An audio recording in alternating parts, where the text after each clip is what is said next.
Hello everyone, कैसे आप सब बढ़िया। चलिए, हमने कर रहे थे एनएलएम की काफ़ी सारी चीज़ें अपन कर चुके थे और काफ़ी सारी चीज़ें करने के लिए बचा हुआ था और उसी कड़ी को अपन आगे बढ़ाते हैं। धीरे धीरे एनएलएम को ख़त्म करते हैं। एनएलएम का हमारा कंस्ट्रेंट मोशंस कंप्लीट हो गया था, उसके बाद पुली ब्लॉक सिस्टम भी कंप्लीट हो गया था, वेइंग मशीन भी कंप्लीट हो गया था। अब चालू कर रहे हैं फ्रिक्शन, यानी कि चैप्टर का नाम क्या है, एनएलएम एंड फ्रिक्शन। तो एक पार्ट हमारा कंप्लीट है और दूसरा पार्ट अभी हम चालू कर रहे हैं। फ्रिक्शन पढ़ेंगे और फ्रिक्शन का फिर यूज करेंगे एनएलएम वाले इक्वेशन से। ठीक है। हाँ, अगर आप चैनल में नए हैं तो चैनल को सब्सक्राइब करें और बेल आइकन को हिट करें, नोटिफिकेशन टाइम के साथ आते रहेगा। एक रिक्वेस्ट है, प्रॉपर वे में सारी थ्योरी के लेक्चर एक साइड से देखिए, कंटेंट भरपूर और मस्त आएगी। ठीक है। आई होप आपको वीडियो एंजॉय भी कर रहे हैं, फिजिक्स को फील भी कर रहे होंगे। ठीक है, अब चालू कर रहे हैं अपन क्या चीज, फ्रिक्शन। क्या फ्रिक्शन? फ्रिक्शन क्या होता है? सिर्फ फ्रिक्शन की वजह से ना दुनिया जहान चलता है। कैसे? फ्रिक्शन की वजह से हम चल पाते हैं, फ्रिक्शन की वजह से गाड़ी चल पाती है, फ्रिक्शन की वजह से इतना सारा काम हो पाता है, फ्रिक्शन की वजह से हम यहाँ खड़े हैं, अवेलेबल है। यानी कि फ्रिक्शन एक अल्टीमेट पार्ट ऑफ लाइफ है, जिसको हम बोल सकते हैं कि इसको हम लाइफ से अलग नहीं कर सकते। लेकिन अभी तक पढ़ा क्यों नहीं? अभी तक समझने के लायक नहीं थे तो नहीं पढ़े, अब समझने के लायक हो चुके हैं तो पढ़ रहे, है ना। तो देखो, अपन फील करते हैं मेनली फ्रिक्शन की अगर चर्चा करेगा तो इसको ऐसा नहीं बोला जाता है अपोजिंग फोर्स है या सपोर्टिंग फोर्स है। हाँ, रिलेटिव अपोज करता है। Friction is a force which opposes the relative motion which does not opposes motion. क्या? Relative motion. ठीक है, तो फ्रिक्शन इज अ फोर्स, ऐसे बोल सकते हैं क्या चीज, friction is a force which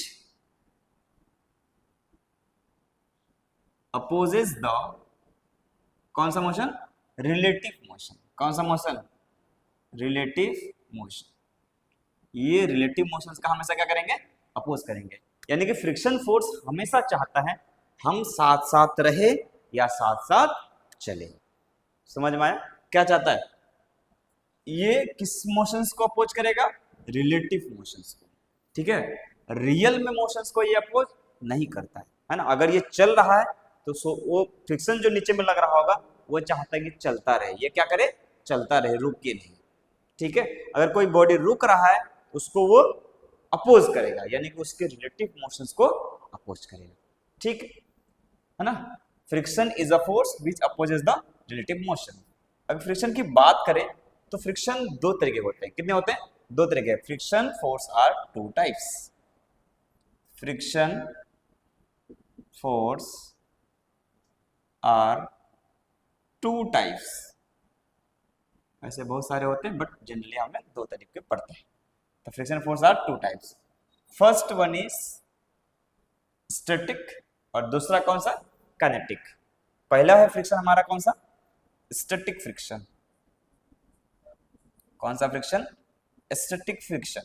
और दूसरा कौन सा है, काइनेटिक फ्रिक्शन। Kinetic friction. हाँ, पहला स्टैटिक फ्रिक्शन, दूसरा काइनेटिक फ्रिक्शन। तो स्टैटिक फ्रिक्शन कहने का मतलब ऐसा फ्रिक्शन जब बॉडी रुका हुआ हो, है ना। फ्रिक्शन एक्सर्टेड बाय बॉडी और on body when body is in rest. समझ आया? क्या बोल सकते हैं, फ्रिक्शन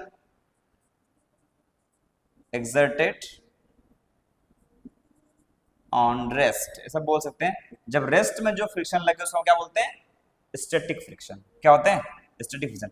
ये इसको रिप्रेजेंट करते हैं एफ ऑफ एस। किसे करते हैं, एफ ऑफ एस। दूसरा कौन सा, काइनेटिक फ्रिक्शन। इसको क्या बोल सकते हैं, friction exerted when body is moving. क्या? Friction exerted when body is moving. जब बॉडी चल रहा हो उस टाइम पे जो फ्रिक्शन लगेंगे उसको हम क्या बोलेंगे, काइनेटिक फ्रिक्शन। इसको बोलते हैं एफ ऑफ के। एफ ऑफ के, बिल्कुल सही। इसको क्या बोलते हैं, एफ ऑफ ए। जब बॉडी रेस्ट में हो स्टैटिक, जब बॉडी चल रहा हो तो काइनेटिक। ये दो तरीके के होंगे। यानी कि ये ऐसा दो, यहाँ पे मान लो ये बॉडी है ना, ये एक बॉडी है और ये चल रहा है, चल रहा है नहीं चल रहा नहीं, यू कितना है 0 मीटर पर सेकेंड, बट यहाँ पे कोई फोर्स धक्का लगा रहा है, फोर्स कोई धक्का लगा रहा है। अब ये धक्का इधर लगा रहा है लेकिन ये जा नहीं रहा, तो कोई ना कोई फोर्स क्या कर रहा होगा, अपोज कर रहा होगा, तो अपोज करेगा तो वो इधर फोर्स लगाएगा एफ। अभी ध्यान कर चलो, ये फ्रिक्शन लगा है, कौन सा स्टैटिक, कौन सा स्टैटिक, किसके बराबर, एफ एक्सटर्नल के बराबर, तब ना नेट फोर्स 0 होगा। अगर कोई बॉडी यहाँ रेस्ट में है, इसका मतलब क्या है, आगे वाला फोर्स पीछे वाले फोर्स के बराबर है, आगे वाला फोर्स पीछे वाले फोर्स के क्या है बराबर है, यानी एफ एक्सटर्नल बराबर क्या, F of S. In static condition ऐसा बोल सकते हैं, इन static condition, in static condition friction force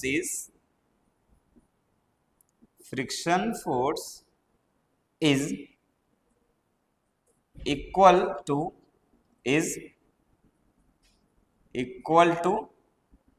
force applied is equals to external force applied, external force applied के बराबर होगा। ठीक, यानी कि एफ एक्सटर्नल बढ़ता जाएगा तो फ्रिक्शन फोर्स बढ़ता जाएगा, है ना। अच्छा, फ्रिक्शन फोर्स की एक लिमिटिंग वैल्यू होगी कि वहां तक रोकने की क्षमता रहेगी, उसके बाद वो रोक नहीं पाएगा। मान लो कोई ऑब्जेक्ट है, ठीक, मान लो एक ऑब्जेक्ट है, लेट्स से ये मान के चलता हूँ कि पानी का ये बोतल है, ठीक, ये क्या है पानी का बोतल है, ये पानी का बोतल भी रेस्ट में है, बिल्कुल सही, इसमें फ्रिक्शन अभी लग रहा है नहीं, क्यों, अच्छा मैं लगा रहा हूँ यहाँ से 5 न्यूटन, फ्रिक्शन कितना लग रहा है 5 न्यूटन, क्यों, पानी के बोतल आगे नहीं जा रहा है, मैं लगा रहा हूँ यहाँ से आगे की तरफ 5 न्यूटन, तो फ्रिक्शन लग रहा होगा इस बोतल में नीचे पीछे की तरफ 5 न्यूटन। मैं लगाया 10 तो ये फ्रिक्शन भी लगाया 10, मैंने लगाया 15 फ्रिक्शन भी लगाया 15, मैंने लगाया 20 फ्रिक्शन भी 20, मैंने लगाया 25, जस्ट चलने वाला है ये, क्या जस्ट चलने वाला है, मैंने लगाया 28, चलना चालू कर दिया, देखो चलने लग गया आगे की तरफ, है ना, ये किधर आगे की तरफ चलने लग गया, इसका मतलब है ये यहाँ से यहाँ चलने लग गया।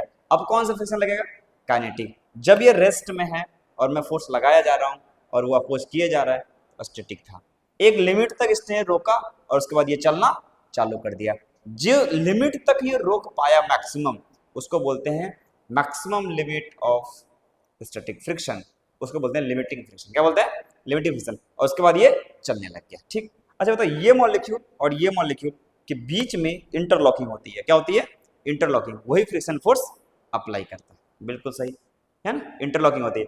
अगर ये रेस्ट में है, ये वाला सरफेस का मॉलिक्यूल और ये वाला सरफेस का मॉलिक्यूल दोनों इंटरलॉक अच्छे से इसको कर पाते हैं, इसीलिए फ्रिक्शन फोर्स स्टैटिक वाली जो लिमिट होती है वो सबसे ज्यादा होती है। जब ये चलने लगेगा तो दोनों के बीच में टाइमिंग क्या होगी, इसके और इसके बीच की टाइमिंग इंटरलॉकिंग कम हो जाएगी, तो काइनेटिक फ्रिक्शन जो हो जाएगा वो थोड़ा सा कम हो जाएगा। आई होप आपको ये एग्जांपल समझ में आई है ना। तो ऐसा बोल सकते हैं कि स्टैटिक फ्रिक्शन जो होती है वो किसके प्रोपोर्शनल होती है, बताओ किसके प्रोपोर्शनल होती है, एक्सटर्नल फोर्स अप्लाइड के प्रोपोर्शनल होती है ना। एक्चुअली में ये कंडीशन होता है, ठीक है। एफ ऑफ स्टैटिक जो होगा वो डायरेक्टली प्रोपोर्शनल होता है किसके, एक्चुअली में ये नॉर्मल फोर्स के बराबर होता है, किसके होता है, नॉर्मल फोर्स, है ना। F of static normal force के स्टैटिक होता है। अगर मैं बात करूं इसके पर्सनली कांस्टेंट हटाते हैं, कांस्टेंट को, और जैसे इधर देखो इधर में क्या लगा mg, इधर में क्या लगा नॉर्मल, यानी एफ ऑफ एस ज्यादा होगा जब नॉर्मल ज्यादा होगा, यानी कि F of S is directly proportional to the normal, है ना। अब ये हटाते हैं तो एफ ऑफ एस की जो मैक्सिमम वैल्यू आएगी वो कितनी आ जाएगी, mu of S into N, देख लो आया कि नहीं है, mu of S into N. ये कौन सा फोर्स है, static friction force. Mu of S ये है coefficient of friction, static coefficient of friction. Mu of S क्या है, स्टैटिक कोफिशिएंट ऑफ फ्रिक्शन, ठीक। और एन क्या चीज है? नॉर्मल। एन क्या चीज है? नॉर्मल। क्लियर है? ये आ गया हमारा कौन सा? स्टैटिक। अगर काइनेटिक की बात करें तो कोई ब्लॉक है यहाँ ए और ये चल रहा है 10 मीटर पर सेकेंड से। अब इस सरफेस में जो फ्रिक्शन लगेंगे उसकी वैल्यू कितनी होगी? सर कुछ ना कुछ वैल्यू होगी और वो नॉर्मल पे डिपेंड करेगा। फ्रिक्शन लगेगा इधर एफ, तो जो एफ की वैल्यू होगी वो directly proportional to the normal. अब यहाँ कांस्टेंट लगाएंगे एफ और ये चल रहा है, यहाँ पे लगता है म्यू के इंटू एन, म्यू के इंटू एन। तो काइनेटिक के टाइम पे ये कौन सा है? Coefficient of kinetic friction. ये क्या चीज है? ये एफ ऑफ के लिखा जाता है, एफ ऑफ के। ये क्या है? Coefficient of kinetic friction. N क्या है? नॉर्मल। एन क्या है? नॉर्मल। समझ आ गया? तो कोफिशिएंट ऑफ काइनेटिक फ्रिक्शन, ठीक। चलो धीरे धीरे और सीखते हैं। कुल मिला के इसमें समझ में ये आया कि सर फ्रिक्शन फोर्स जो होती है वो किस पे डिपेंड करता है? नॉर्मल पे। किस पे डिपेंड करता है? नॉर्मल पे। यानी कि नॉर्मल अगर ज्यादा है तो फ्रिक्शन फोर्स ज्यादा होगा, है ना। तो friction force depends on normal. कुल मिला के ये समझ में आया, friction force is directly proportional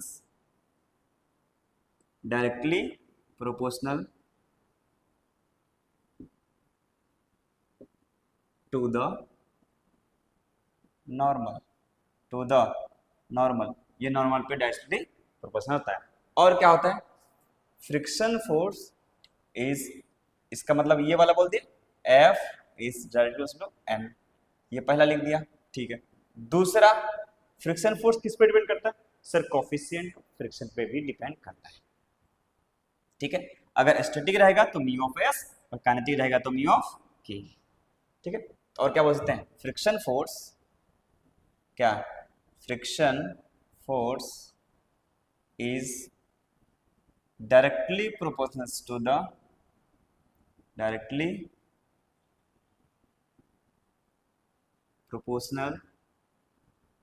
to the क्या चीज? कोफिशिएंट ऑफ फ्रिक्शन, है ना। यानी कि F is directly to,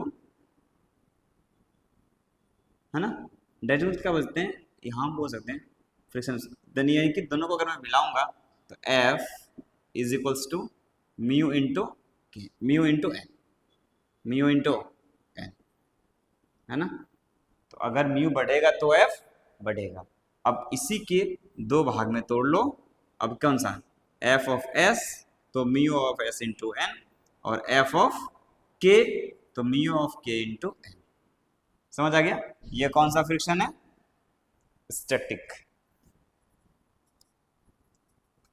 static friction है, यानी कि फ्रिक्शन जब बॉडी रुका हुआ। ये कौन सा फ्रिक्शन है? काइनेटिक, ये काइनेटिक फ्रिक्शन, ठीक है। और ये प्रोपोर्शनल कैसे होता है? F static is equals to क्या? F external is equals to क्या? F external. लेकिन एफ काइनेटिक जो होगा वो वैल्यू हमेशा कांस्टेंट होता है। एफ ऑफ के जो होगा वो mu of K into N, और ये क्या होता है? कांस्टेंट होता है। चाहे फोर्स आप कितना कम लगाओ या ज़्यादा लगाओ, उससे कोई फर्क नहीं पड़ेगा, है ना।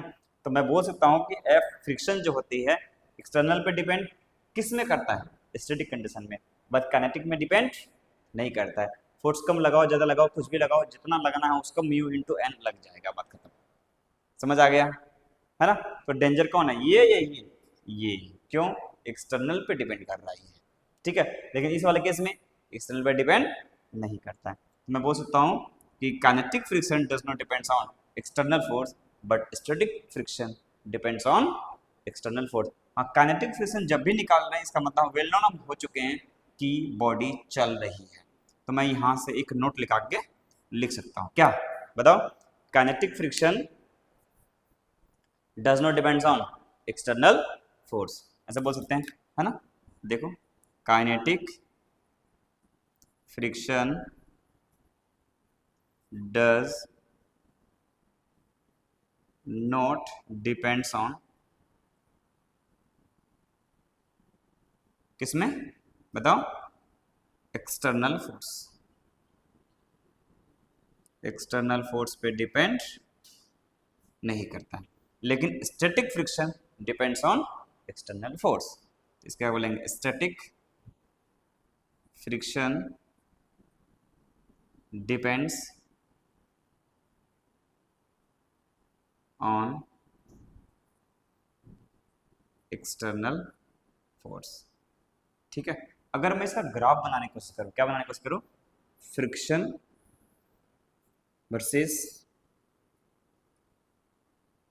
वर्सेस एफ एक्सटर्नल का ग्राफ बना लो।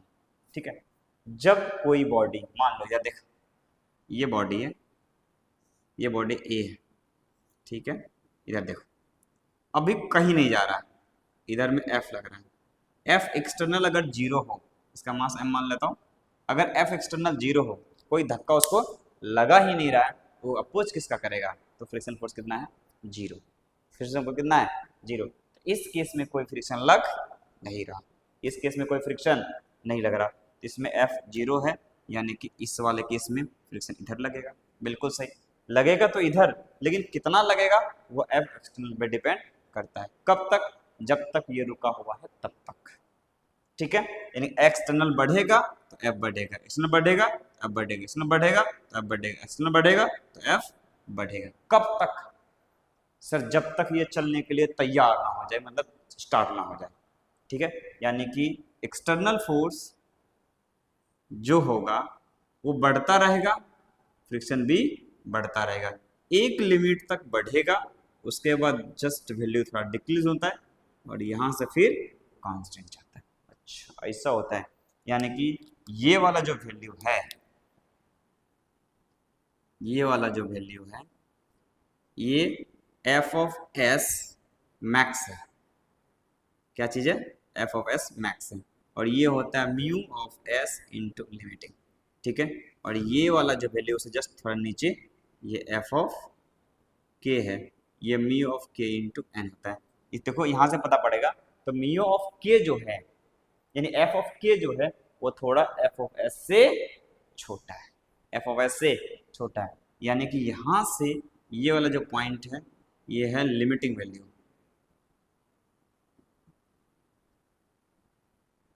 ये वाला क्या है, लिमिटिंग वैल्यू, है ना, ये वाला लिमिटिंग वैल्यू।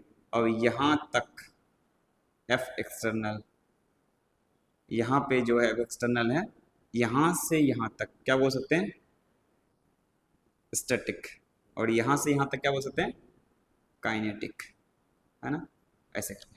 ठीक है, उधर में क्या है, काइनेटिक, और इधर में, तो इसमें क्या बोलेंगे, इसमें कौन लगेगा, इसमें कौन लगेगा, एफ ऑफ एस, इसमें कौन लगेगा, एफ ऑफ के।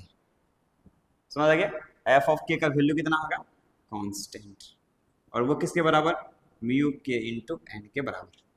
क्लियर है ये, है ना। तो इस तरीके से अपन क्या पढ़ लिए, फ्रिक्शन की तहस नहस कर चुके हैं, यानी कि फ्रिक्शन अपने काफी कंट्रोल में लेके बता चुका। क्लियर हो चुका, ये हो गया, क्लियर है ना, ये इसके बराबर आ गया।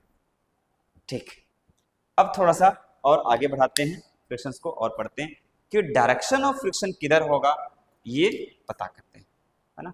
तो हमने क्या पढ़ा है कि friction is a force which opposes the relative motion, यानी कि जिधर रिलेटिव मोशन होगा उसके वो अपोज करेंगे। नोट कर लीजिए, पॉज करके नोट कर लो, हो गया नोट। ठीक है, अब आगे बढ़ते हैं, है ना। कोर कॉन्सेप्ट है ये अपना फ्रिक्शन का, उसके बाद जम के क्वेश्चंस करेंगे, उसकी कोई टेंशन नहीं है, बट कॉन्सेप्ट हमारा क्लियर होना चाहिए। जब कॉन्सेप्ट अच्छे से क्लियर रहेंगे तो क्वेश्चन करने में भी मजा आएगा। तो हेडिंग क्या डालेंगे, डायरेक्शन ऑफ फ्रिक्शन, कितना होगा बाद वाली बात, पहले क्या निकालना है, डायरेक्शन, पहले क्या निकालना है, डायरेक्शन। ठीक है, ओके। देखो इधर में हेडिंग डाले हैं direction of friction, direction of friction. Question की हेल्प से ही कहानी खत्म करेंगे इसको। क्वेश्चन कर लेते हैं, इधर देखो, मान लो एक ब्लॉक है, ये क्या है, ब्लॉक है, एफ इधर लग रहा है, कितना लग रहा है, एफ एक्सटर्नल इधर लग रहा है, और ये ब्लॉक चल रहा है 10 मीटर पर सेकेंड से, मान लेते हैं कितना चल रहा है। अच्छा कितना लगेगा ये भी निकाल लेते हैं, कितना लगेगा ये भी निकाल लेते हैं। ठीक है, ये चल रहा है कितना से, 10 मीटर पर सेकेंड से आगे की तरफ चल रहा है, बिल्कुल सही। सर यहाँ पे जो मास है ना, मान लो 2 kg है, कितना kg है, 2 kg है, तो ये ब्लॉक का नाम ए है, ब्लॉक का नाम क्या है ए, जी का वैल्यू 10 ले लेंगे, कितना ले लेंगे 10। तो क्वेश्चन ये, find out the direction of friction on block A due to ground और on ground due to A, है ना। तो क्वेश्चन क्या है, find out the direction of friction, find out the direction of friction, direction of friction पहला number में on block A due to ground, ground की वजह से ब्लॉक ए में किधर लगा है, दूसरा on ground due to block, on ground due to block. चलो ध्यान से देखो, अब एबीडी अगर आपको तगड़ी तरीके से आती है तो आराम से बना सकते हैं, या नहीं भी आती है तो मैं सिखाता हूँ, है ना। तो ए को इधर लेके आओ, पहला नंबर देखो, पहला नंबर में ए ब्लॉक में निकालना है, ए ब्लॉक निकाल लो, बिल्कुल सही।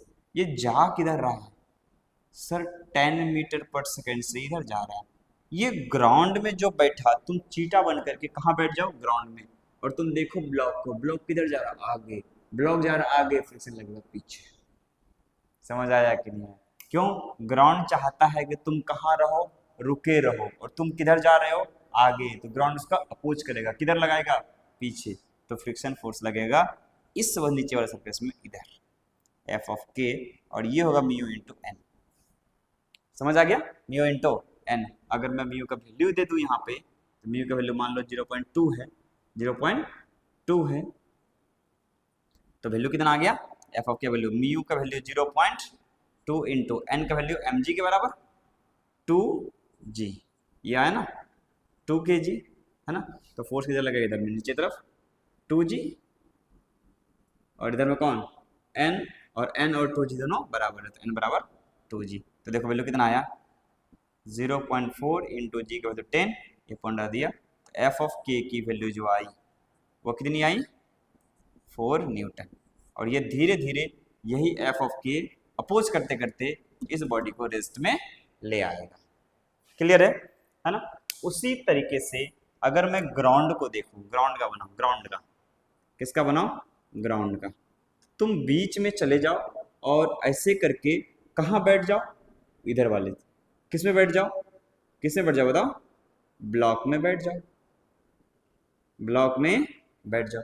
और ब्लॉक में बैठने के बाद तुम देख रहा है किसको, ग्राउंड को, तुम जा रहा था किधर, आगे, तो ग्राउंड किधर जा रहा था, ग्राउंड तो सर रेस्ट में, कहीं नहीं जा रहा, हाँ ग्राउंड रेस्ट में है, किसके रिस्पेक्ट में, बाहर वाले रिस्पेक्ट में। लेकिन अगर तुम ब्लॉक में बैठा है और ब्लॉक जा रहा है आगे, और तुम्हारे रिस्पेक्ट में ग्राउंड किधर जा रहा है, पीछे, ग्राउंड किधर जा रहा है, पीछे। बताओ, तुम ब्लॉक में हो और ब्लॉक जा रहा है आगे, तो तुम लगाओगे ना आप पीछे, कितना, 10 मीटर पर सेकेंड, तो यहाँ लगा 10 मीटर पर सेकेंड, ये रुका कि नहीं रुका, तो ब्लॉक रुक गया, तुम भी रुक गए। लेकिन जितना तुमने अपने आप को रोकने में लगाया है उतना इसमें भी तो लगाओगे, कितना, 10 मीटर पर सेकेंड। अब तुम रुक गया, देख रहा है ग्राउंड जा रहा है किधर, पीछे, और तुम चाहता है कि ग्राउंड मेरे साथ रहे, तो फ्रिक्शन लगेगा ग्राउंड में आगे। आया कि नहीं आया, फ्रिक्शन लगेगा किधर, ग्राउंड में आगे, ये लगेगा फ्रिक्शन आगे, है ना। तो ग्राउंड में फ्रिक्शन ब्लॉक लगा रहा है आगे, और ब्लॉक में ग्राउंड लगा रहा है पीछे। समझ आ गया, ये क्लियर है। तो यहां से हमने क्या निकाल लिया, डायरेक्शन ऑफ फ्रिक्शन भी एक क्वेश्चन में निकाल लिया ना। तो इससे पता हमें पड़ गया कि डायरेक्शन किधर लग रही है। ठीक है, मान लो एक और क्वेश्चन लेता हूं, वही निकालना। एक और क्वेश्चन लेता हूं, find out the direction of friction on each block, है ना। ये क्वेश्चन है। इधर देखो, मान लो एक ब्लॉक है ना, एक ब्लॉक इसके ऊपर में और दे दो, और ये ग्राउंड में है। ये कहाँ है? ग्राउंड में। ये जा रहा है 20 मीटर पर सेकेंड से, और ये जा रहा है 10 मीटर पर सेकेंड से। किधर जा रहा है? 10 मीटर पर सेकेंड से। अब तुम ध्यान से देखो, कहाँ देखो कि सर ऊपर वाले ब्लॉक को इधर ले आओ, ऊपर वाले ब्लॉक को यहाँ ले आओ। कितना से जा रहा है सर? 10 मीटर पर सेकेंड से। इसके कांटेक्ट में कौन है सर? नीचे वाला ब्लॉक। कौन है? नीचे वाला ब्लॉक। तो नीचे वाला ब्लॉक यहाँ बना देते हैं, है ना। और तुम यहाँ बैठ जाओ। तुम कितने से जा रहे थे सर? 20 मीटर पर सेकेंड से। तुम कितना से जा रहे हो? 20 से। ये ब्लॉक कितना जा रहा है? 10 से। तो तुम खुद को कहाँ लाओगे? रेस्ट में। खुद को रेस्ट में लाने में कितना लगाओगे? 20 किधर? पीछे। 20 किधर? पीछे। तो 20 लगाऊंगा पीछे, मीटर पर सेकेंड। तो इसमें भी लगाऊंगा 20 मीटर पर सेकेंड। ठीक है, अब बताओ तुम कहाँ आ गए? रेस्ट में। ये ब्लॉक कहाँ जा रहा? पीछे। तो फ्रिक्शन किधर लगेगा? आगे। तो फ्रिक्शन लगेगा इस सरफेस पे आगे। मान लो ये ब्लॉक का नाम ए है और ये बी है, तो friction on A due to B. समझ आ गया? किधर लगेगा? किधर लगेगा? आगे। ठीक है, ओके। अब इस केस को छोड़ करके अब तुम यहां से हटके कहाँ बैठ जाओ? सर यहाँ बैठ जाता हूँ, यहाँ बैठ जाता हूँ। अगर मैं यहाँ बैठ गया तो ये वाले ब्लॉक, अब ये वाला हटा दो, अब वो एनालिसिस हो चुका है। अब क्या करेंगे? सर ये सब कंडीशन है। तो तुम कहाँ जा रहे थे? आगे। इधर में लगा दो कितना? 10 मीटर पर सेकेंड। इसमें कितना लगाएंगे? सर 10 मीटर पर सेकेंड। ठीक है, तुम कहाँ आ चुके हो? रेस्ट में। लेकिन ये ब्लॉक कहाँ जा रहा है? आगे। तो तुम क्या चाहते हो? रुका रहे। तो कितना फोर्स लगाओगे? पीछे। किधर लगाओगे? पीछे। तो फ्रिक्शन इसमें लगेगा पीछे। कितना? F of B due to A. ठीक है, अच्छा तुम बैठ जाओ ग्राउंड में। ग्राउंड कहाँ है? रेस्ट में। ये कहाँ जा रहा है? आगे। किधर लगेगा फ्रिक्शन? पीछे। ग्राउंड क्या चाहता है? सेम मेरे साथ में रहे। तो फोर्स ऑन किस पे? B due to ground. ठीक है, ये फ्रिक्शन फोर्स कौन लगाया? ग्राउंड ने। किस पे? बी ब्लॉक पे। ये बी ब्लॉक पे कौन लगाया? ए। और ये ए ब्लॉक पे कौन लगाया? बी। ये वाला फ्रिक्शन इसको आगे लेके जा रहा है और ये दोनों फ्रिक्शन इसके वेलोसिटी को अपोज कर रहा है। तो हम क्या बोलेंगे? इसको सपोर्ट कर रहा है, इसको अपोज कर रहा है। तो कभी ये नहीं बोल सकते कि ये वेलोसिटी को या फिर मोशन को अपोज करता है। अपन क्या बोल सकते हैं बताओ? रिलेटिव वेलोसिटी को अपोज करेगा। क्या करेगा? Friction is not opposes the velocity of the, या फिर मोशन, है ना, वेलोसिटी ऑफ द ऑब्जेक्ट या body. Friction always opposes the relative velocity. किस पे? रिलेटिव वेलोसिटी, है ना। इस पे जम के चर्चा करेंगे अभी आने वाले नेक्स्ट बहुत सारे वीडियो में। समझ आ गया? ये क्लियर है? ये है ना। इधर से अपन क्या निकाल लिए? तो यहां नोट करके अपन लिख देते हैं। क्या क्या बोलो? Friction always opposes the relative velocity. Friction किसको अपोज करेगा? फ्रिक्शन हमेशा रिलेटिव वेलोसिटी को अपोज करेगा, है ना। Friction always oppose the relative velocity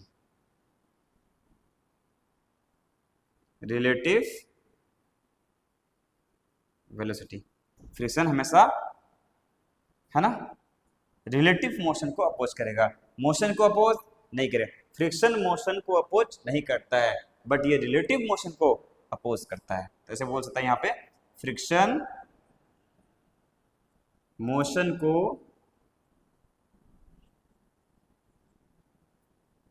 क्या बोलेंगे बताओ? मोशन को अपोज नहीं करता है, बट रिलेटिव मोशन को अपोज करता है। फ्रिक्शन मोशन को अपोज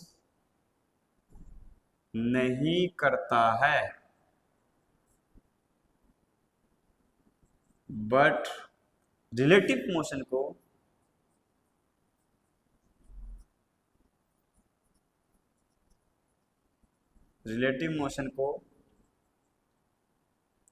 अपोज करता है। समझ आ गया ये? आई होप आपने पूरी फिजिक्स के लेक्चर को एंजॉय किया होगा, फ्रिक्शन को फील किया होगा, फिजिक्स को फील करने की कोशिश की होगी, है ना? वीडियो अगर अच्छी लग रही है तो अपने दोस्तों के बीच में, अपने क्लिक्स के दोस्त में जरूर फैलाएं, और चैनल को लाइक शेयर एंड सब्सक्राइब जरूर करें। फिर मिलते हैं नेक्स्ट एपिसोड में। जोश बनाए रखें, पढ़ाई के साथ लगे रहें। धन्यवाद।